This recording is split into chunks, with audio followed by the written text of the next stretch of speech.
உங்களால் 2 நிமிஷம் கூட ஃபோக்கஸ் பண்ண முடியலையா? ஏன்னு பார்க்கலாம் வாங்க. நீங்கள் யோசிச்சு பாருங்க, நீங்கள் ஒர்க்குக்கு போகிறீங்க, ஒர்க்குக்கு போய் உட்காருறீங்க, நல்லா இன்னைக்கு ஃபோக்கஸ் பண்ணி சீக்கிரமாக வேலையை முடிக்கணும் அப்படின்னு சொல்லி உட்காருறீங்க. உட்கார்ந்த ஒரு 10 நிமிஷத்துக்குள்ளேயே வந்து பார்த்தீங்கன்னா உங்களுக்கு வந்து பார்த்தீங்கன்னா வாட்ஸ்அப்பில் நோட்டிஃபிகேஷன் வருது. நீங்கள் ஏதோ இம்பார்ட்டண்ட்டாக இருக்கோ இல்லையோ அதை எடுத்து ஓப்பன் பண்ணி பார்ப்பீங்க. அப்படி இன்ஸ்டாகிராமில் வரும். ஸோ உங்களோட டைம் வந்து பார்த்தீங்கன்னா அப்படியே வேஸ்ட் ஆகிட்டே இருக்குமே தவிர உங்களால் வந்து பார்த்தீங்கன்னா நீங்கள் நினச்ச ஒர்க்கை பண்ண முடியாது. ஸோ இது வந்து என்னென்னா நிறைய டிஸ்ட்ராக்ஷன் நமக்கு வந்துகிட்டே இருக்குது, நிறைய நோட்டிஃபிகேஷன் வந்துகிட்டே இருக்குது.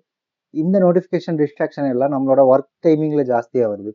அந்த ஒர்க் டைமிங் ஜாஸ்தியாக வர்றதுனால கடைசி எதில் எண்ட் ஆகும் அப்படின்னா, நம்ம ஒர்க் பண்ணுற டைம் எல்லாம் வந்து பார்த்தீங்கன்னா இந்த டிஸ்ட்ராக்ஷனுக்கோ இந்த நோட்டிஃபிகேஷன் எல்லாத்துக்கும் நம்ம வந்து பார்ட்டாக எடுத்துக்கிட்டு கடைசி ஈவினிங் டைமில் வந்து பார்த்தீங்கன்னா கண்டிப்பாக இன்னைக்கு இல்லை முடிச்சே ஆகணும்னு சொல்லிட்டு அப்போ உட்காந்து முடிக்க பார்ப்போம். அந்த டைமிங் என்ன ஆகும்னா டிலே ஆகும். ஒர்க் பண்ணுற டைம் ஈவினிங்கில் டிலே ஆகிடும்.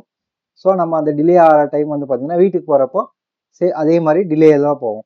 ஏன் இப்படி சொல்ல வரேன்னா, நான் ரியலைஸ் பண்ணது என்னென்னா, நான் வந்து போன வருஷம் வந்து பார்த்தீங்கன்னா ஒரு ஃபோக்கஸாக ஒர்க் பண்ணி ஆகணும் அப்படின்னு சொல்லிட்டு ஏன் டெய்லி நமக்கு வந்து பிரச்சனையாக இருக்குது, லேட் ஈவினிங்கில் நிறைய வேலை செய்ய வேண்டியதாக இருக்குது அப்படின்னு சொல்லிட்டு நான் டெஸ்ட் பண்ணி ஒரு வாரத்துக்கு வந்து ட்ரை பண்ணி பார்த்தேன். நான் என்னென்ன ஒர்க்லாம் பண்ணுறேன், எங்கெங்கெல்லாம் டைம் என்னோடது வெளியே போகுது அப்படின்னு சொல்லிட்டு நோட் பண்ணி பார்க்கும்போது ஒரு வாரத்துக்கு ஒரு நாளில் 4 மணி நேரம் கூட என்னால் ஒர்க் பண்ண முடியல. ஏன்னா அவ்வளோ ஃபோக்கஸ்டாக என்னால் ஒர்க் பண்ணவே முடியல. 4 மணி நேரம் தான் ஒர்க் பண்ண முடியுது, மீதி 4 மணி நேரம் ஒர்க் பண்ண முடியல. அதனால என்ன ஆகுதுன்னா ஈவினிங்கில் நான் வந்து டைமிங் ஜாஸ்தியாக எடுத்துகிட்டு இருக்கேன். ஈவினிங் டைமிங் ஜாஸ்தியாக இருக்கும்போதும் நீங்கள் ஒவ்வொரு நிமிஷம் நீங்கள் ஈவினிங் டைமிங் ஜாஸ்தியாக எடுக்கும்போது உங்களோட ஃபேமிலியில் நீங்கள் வைக்கிற கைன்னு வச்சுக்கோங்களேன், நீங்கள் ஃபேமிலிக்கு கொடுக்குற டைமிங்கில் ஒவ்வொரு மணி நேரம் கம்மியாகும். கரெக்டுங்களா? ஸோ அதனால இன்னையிலேருந்து என்ன பண்ணுங்க, உங்களோட ஃபோக்கஸான ஒர்க்கு என்னென்ன, எவ்வளோ டைமிங்கில் நீங்கள் ஒர்க் பண்ணுறீங்க, எவ்வளோ டைமிங் நீங்கள் தேவையில்லாத நோட்டிஃபிகேஷன் ஸ்பெண்ட் பண்ணுறீங்க அப்படிங்கிறத பாருங்கள்.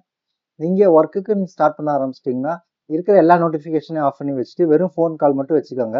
அதுலேயும் நிறைய ஸ்பேம்லாம் வருது அப்படின்னா அந்த ஸ்பேம் வந்துச்சுன்னா நீங்கள் உடனே நீங்கள் கட் பண்ணிட்டு ஸ்பேம்னு போட்டுட்டு போயிட்டே இருங்க. அடுத்த வாட்டி அவங்க உங்களுக்கு பண்ணவே கூடாது.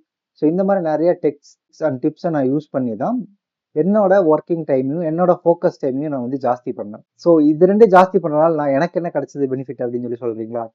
நான் ஆக்சுவலி ரொம்ப ஃபேமிலி டைமிங் ஜாஸ்தி எனக்கு கிடைச்சிது. ஏன்னா நான் 4 மணி நேரம் ஒர்க் பண்ண வேண்டிய ஒர்க்கை நான் 2 மணி நேரத்தில் முடிச்சிடுவேன். ஸ்பீட்னால மட்டும் இல்லை, ஃபோக்கஸ்டாக இருந்து முடிக்கிறதுனால. நீங்கள் இந்த ரீலை சேவ் பண்ணிக்கோங்க. இன்னைக்கு நைட்டு தூங்குறதுக்கு முன்னாடி இதை ஒரு வாட்டி பாருங்கள். ஸோ நீங்கள் இந்த நோட்டிஃபிகேஷன் எல்லாம் ஆஃப் பண்ணுறதுனால உங்களோட டைமிங் டிஸ்ட்ராக்ஷன் எல்லாத்தையும் மாற்றுறீங்க. முக்கியமான ஒன்று, நீங்கள் வீட்டுக்கு வந்த உடனே உங்கள் ஃபோனை சார்ஜரில் போட்டு மறந்துடுங்க. இல்லையா சார்ஜ் போடுற இடத்துல வச்சுட்டு மறந்துடுங்க உங்கள் ஃபோனை. ஸோ அப்போ தான் நீங்கள் ஃபேமிலி கூட கொடுக்குற டைமிங்கை நீங்கள் ப்ராப்பராக கொடுப்பீங்க. தேங்க்யூ.